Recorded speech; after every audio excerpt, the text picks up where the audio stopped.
Ayo ikut menjadi bagian dari perubahan besar bangsa ini bersama Sahabat Pekerja Indonesia.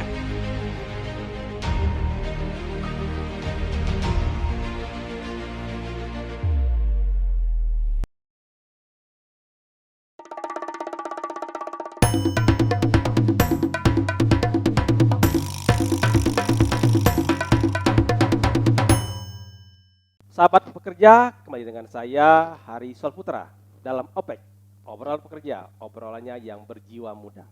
Kita kedatangan tamu yang luar biasa. Saya menyebutnya Mbak Nita Nurmalanita Wibowo, Vice President dari Samuel Asset Management yang juga mutual fund dan professional coach. Kita lanjutkan obrolan kita. Mbak Nit, tadi kan kita sudah masa-masa yang ternyata bukan di SMA tapi kuliah. Walaupun sampai hari ini teman-teman satu gengnya itu masih komunikasi lewat WA, ada yang di Amerika dan lain. Itu setelah lulus kuliah kemana sih Mbak Nit ininya, journey-nya tuh? Oh, abis lulus kuliah itu persis dapet kerja di Bank Bali Di Bank saat Bali. itu. Tahun berapa itu Mbak Nit?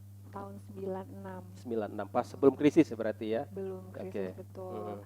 96 dan masuk ke program ODP, MDP gitu ya, MT kayak Management seperti Trainee ya. itulah ya. Saya lupa deh waktu istilahnya ya.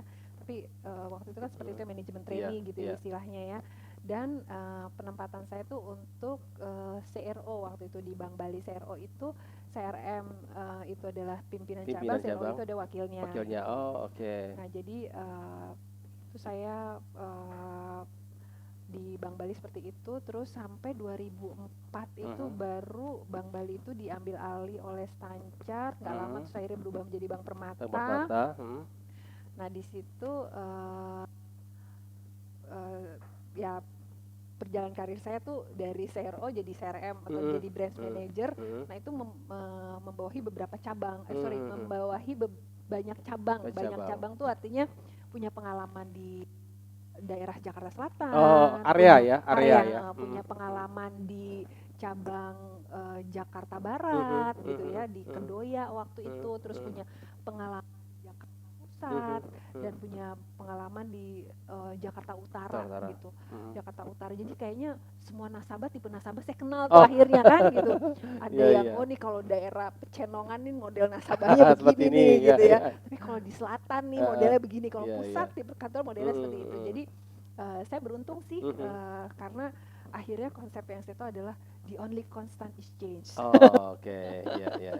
Karena dan saya banyak ketemu dengan orang-orang spesialis tuh karena sementara saya cuma 1 tahun, cuma 9 bulan gitu di satu cabang, tapi ketemu dengan mereka yang 9 tahun, 11 tahun di cabang tersebut gitu. Iya. Jadi membawahi beberapa area tadi ya, beberapa wilayah. Cabang, maksudnya menjadi pimpinan cabang di beberapa tempat gitu ya. Itu dari Bank Permata terus kemana lagi tuh? Baru ke Samuel Asset Management. Oke, berarti sebenarnya setelah dapat pengalaman di mana-mana tadi, akhirnya berlabuhlah di Samuel Asset Management sampai hari ini. Ya. Itu apakah dari nol, dari karir bawah atau switch itu dari kan biasa kan kalau level kepala cabang kan berarti paling tidak kepala cabang juga atau gimana? Kebetulan waktu di Samuel itu ketika saya masuk itu saya sebagai Assistant Vice President membawahi retail di tahun 2008. Nah sekarang saya memang masih di retail dan private group sebagai Senior Vice President. Sudah senior berarti ya? Dari asisten sekarang sudah jadi senior. Itu apa sih Mbak Nit yang dikerjakan itu untuk level yang sekarang Mbak Nit lakukan itu? Yang saya kerjakan adalah bagaimana kami mendapatkan nasabah individual untuk berinvestasi di reksadana saham. Nah waktu saya baru gabung itu 2008 itu ya? 2008 ya, kira-kira tuh CIF-nya nasabah Samuel itu sekitar 200 ya, 200 orang gitu berarti kan ya. Nah sekarang saat ini alhamdulillah udah 14.000 lebih. Jauh banget ya. Turning point aja gitu itunya ya. Itu di 2008. 2008. 2017. 2016 Berarti berarti. pasca 2016, kejatuhan pasar modal di Amerika ya 2008 ya. Saya baru pindahnya 2008. 2008. Itu yang 200. Tapi di 2000 waktu itu tuh di 2016 tuh manajemen ngomong gini, coba targetnya dijadiin account-nya 10.000 katanya. 10.000 dari cuma account. 200 Ya, jadi 10.000. 10.000 itu di waktu itu ditargetin, kita waktu itu angkanya lagi masih di 8.000. Oke. Masih di 8.000 untuk kejar 10.000. Berarti ngejar 2.000 account dalam waktu setahun lah ya. Iya. Nah itu sementara tuh saya lihat dong 200 waktu itu dan akhirnya menjadi 8.000 itu dari 2008 ke 2016. Berarti 8 tahun kan? 8 tahun, iya. 8 tahun. Pokoknya secara rata-rata saya hitung tuh nggak sampai 1.000 deh gitu loh per tahunnya. Nah ini disuruh 2.000 gitu. Nah dari situlah akhirnya saya berpikir bagaimana membuat roadmap gitu ya, bagaimana target itu tercapai dengan roadmap, dan akhirnya ketemu dengan teman-teman yang coaching gitu dengan community coaching, komunitas coach. Itu cara mencapai target itu apakah kerja sendiri atau ada tim atau bagaimana? Kerja tim pastinya, tapi balik lagi tuh clear with what we want gitu ya. Kita mau kejar 10.000, waktu kita kejar 10.000 apa sih yang perlu, apa cara yang paling mudah, apa sources yang kita punya, bagaimana yang biayanya paling murah, itu clear kan, apa yang kita mau, terus kita lakukan gitu. Ya. Sampai akhirnya ketika kita udah tahu bagaimana cara mendapatkan account itu, ya udah deh sekarang setiap tahun udah 1.000 gitu ya, sampai sekarang akhirnya hampir 15.000. Mungkin di awal itu menemukan metodologinya dulu ya, yang agak kesusahan ya. Karena kan harus upgrade dari 8.000 ke 10.000. Betul. Begitu ketemu metodologinya, Ayo ikut menjadi bagian dari perubahan besar bangsa ini bersama Sahabat Pekerja Indonesia.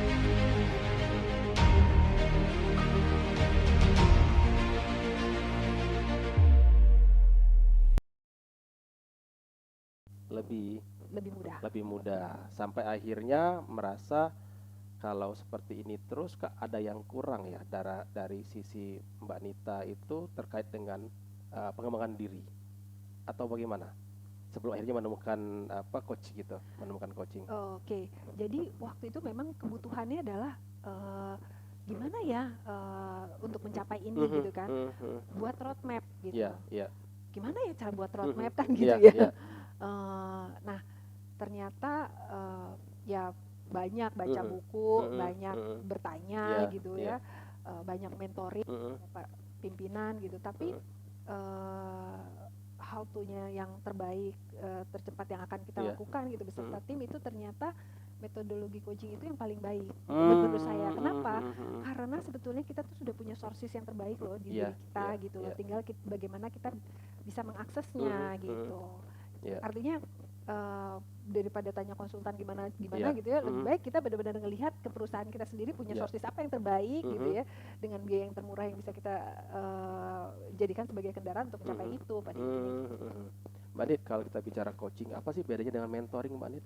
Oke, kalau mentoring itu yang menjadi mentornya itu dia mesti memiliki skill set terhadap bidang yang dia mentoringkan. Oke, berarti dia praktisi lah ya ibaratnya ya, praktisi ya. Jadi kalau tim kepada saya itu banyak mereka membutuhkan posisi mentoring ya. Karena Mbak Nit sudah punya pengalaman, gitu. Tinggal sharing pengalaman. Saya kepada pimpinan saya pasti mentoring kayak gitu ya.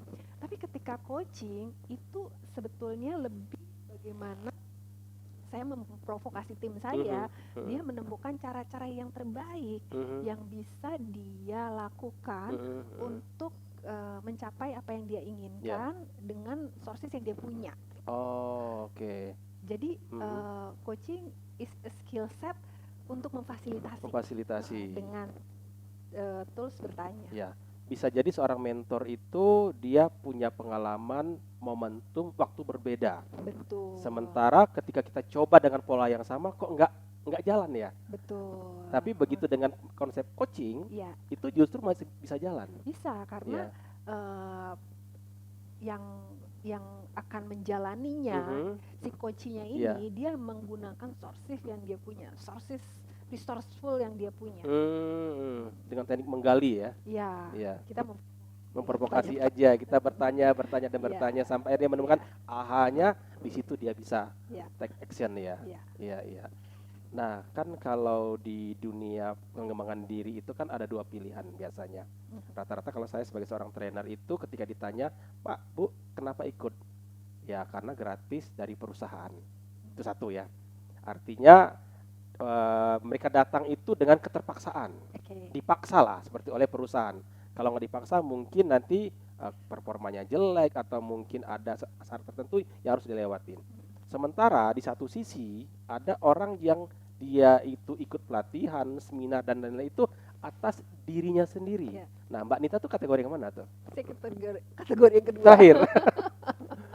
Itu kan mahal, Mbak. Saya tahu saya namanya coach internasional atau sertifikat itu kan mahal. Ya. Itu gimana tuh? Kok akhirnya memutuskan kenapa nggak ikut dengan perusahaan yang ada gitu? Oke. Satu ya, definisi mahal itu relatif. Relatif, oke. Iya, ya. Iya, iya, iya. Jadi saya nggak ngelihat dari sisi itunya. Iya. Balik lagi ya, sebetulnya sesimpel itu tadi, bagaimana saya bisa melakukan sesuatu dengan lebih baik. Gitu. Kan itu perlu knowledge Iya, gitu. iya, Nah, iya. ketika kita udah menyenanginya, maka itu akan menjadi motivasi kita untuk melakukannya. Oh, gitu. oke. Dan Iya, iya. kalau ngomongin, saya punya certified financial planner dan itu yang menjadi ini saya juga kan Iya, skill set saya iya. yang untuk dalam pekerjaan gitu ya. Jadi kalau misalnya masalah hitung-hitungannya, ya udah deh ya, hitung-hitungannya tuh udah yang gini. Kalau mau dibayar mahal, ya kamu juga harus punya value yang mahal. Gitu. Iya, iya, iya, iya. Iya. Tapi benar-benar sih lebih juga coaching itu, belajar coaching itu memberikan kebermanfaatan gitu ya kepada orang ketika kita juga bisa mengaplikasikannya diri kepada kita juga terlebih dahulu. Iya, iya. Jadi sebelum bisa orang mesti bisa self coach gitu Oh, istilahnya ya. okay. Nah, jadi itu sepadan. Jadi saya ilmu dengan itu kita value-nya. praktekkan dulu sama diri kita, Iya. begitu itu berjalan, Iya. barulah kita bisa meng-coach orang Betul. lain. Bagaimana? Artinya kalaupun gagal, ini kita bicara bab gagal, toh uang pribadi saya, Iya. ya kan? Kalaupun berhasil, alhamdulillah bisa buat pribadi, bisa juga untuk memajukan perusahaan. Iya. Gitu. Lantas apa tuh yang akhirnya di kemana tuh? Kan ini banyak pilihan nih, mau Iya. dari luar negeri, dari dalam negeri, si A, si B, si C. Akhirnya berlabuh kemana tuh metodologinya itu? Oke, saya kebetulan waktu itu ngambilnya belajarnya sama Kak Lira Puspa Kak Lira dari Panaya. Ya. Itu arahnya tuh ini ya. Dan dia juga certified CFP juga ya? Ya, CFP iya, juga betul, beliau. betul. Ericksonian ya. Ericksonian. Nah, terus ternyata itu ada kaitannya dengan NLP ya, Iya, Neuro Linguistic Language Programming. gitu ya. Nah, itu akhirnya saya kenal dengan teman-teman yang belajar NLP tapi yang neurosemantik. Oh, neurosemantik, ya. Dari Michael Hall. Nah, Ya. saya belajar juga dari beliau. Kalau di Mbak Lira apa yang dipelajari Ericksonian itu? Oh, saya TASC modul 1 dan 2 itu adalah The Art and Science of Coaching. Oh, seni ya. Seni dari coaching itu sendiri ya. Ya. Nah, kalau di neurosemantik itu belajar semantiknya gitu. Orang berkata-kata tuh sebetulnya dia punya background, atau ketika orang berbicara berpikir itu sebetulnya ada pikiran lagi loh di belakangnya. Nah, itu yang di apa sih yang melatar belakang pikiran itu gitu. Berarti yang dipelajari semantiknya itu justru kata-kata yang keluar itu. Ya, Itu ada pola juga ya. Ada katanya, ada pikir, ada mungkin ketika dia ngomong begini ada space-nya gitu. Ya, itu yang belum selesai. Belum selesai. Nah, kita yang cari yang selesai dulu nih dengan Mbak Lira ya, dengan Mbak Lira di Panaya itu menemukan apa di situ ketika ikut kelas pertama? Ya, itu menemukan bagaimana memberikan kemudahan kepada saya dan tim untuk bekerja khususnya di dalam mencapai target-target kita gitu. Target yang disampaikan oleh perusahaan. Artinya walaupun ini biaya sendiri, efeknya adalah target tercapai, tim juga happy, bisa menyelesaikan target yang diinginkan oleh perusahaan. Artinya kita ketika bicara coach itu bukan hanya efek buat perusahaan, tapi buat diri pribadi, buat tim, buat keluarga juga, yang akhirnya kita mengenal diri kita. Artinya perjalanan mengenal diri pribadi kita. Betul. Sahabat pekerja, ini hal luar biasa. Ternyata walaupun sudah di level senior vice president pun, ketika ada satu ilmu yang kurang yang bisa membuat tim itu lebih produktif, lebih berbahagia, lebih mengenal dirinya, kita harus memilih apakah belajar langsung dengan pakarnya ataukah kita belajar dari orang lain, yang itu tentu memakan biaya. Dan akhirnya seorang Mbak Nita itu akhirnya memilih untuk belajar lagi, ibaratnya mengosongkan gelas untuk bisa belajar apa itu coaching, apa itu neurosemantik, dan lain-lain. Nanti kita bahas setelah pesan berikut ini. Tetap di OPEC, obrolan pekerja, bersama saya Hari Solputra.